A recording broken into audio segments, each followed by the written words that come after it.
Well, this shooting bringing up new questions about those involved. Could we now be seeing a new trend? Why one Valley professor says yes and why it involves more women. CBS 4's Tiffany Huertas reports.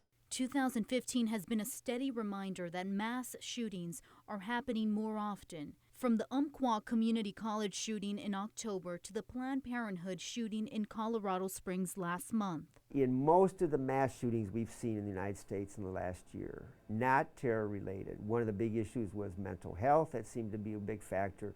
One of the other factors was they seemed to be isolated, the availability of the weapons, and the other big issue that keeps coming up is that in some of these issues there seems to be hate crime. UTRGV Associate Professor of Criminal Justice Phil Etheridge has been studying shootings and says there is a new trend. We're beginning to see more shootings being done by females.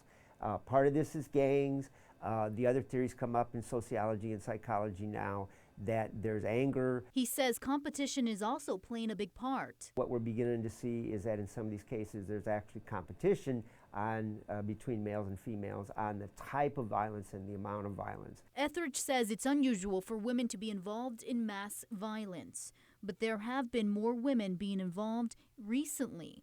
Some targeted for recruitment online by groups like ISIS. The terrorism, especially what we saw in California now, is a young couple, a young female, a mother of a young baby, and yet somewhere along the way she seems to have been radicalized and was willing to use weapons and also willing to actually use explosives. And that seems to be something new that the FBI and other federal agencies are looking at. CNN reported that on the day of the San Bernardino, California massacre, Tashfeen Malik pledged her allegiance to the leader of ISIS in a Facebook post, according to U.S. officials. Is that it may be some copycat, that somebody has seen that, they see the publicity that they get, and they're willing to go out and commit that kind of act without actually thinking it through. Some locals are still in shock with the amount of violence that has transpired over the past year. I think that little by little our world is deteriorating, and it's sad because we're the next generation coming up, and it puts us to think onto what are we coming up to. It's a tragedy to see them occur. I mean,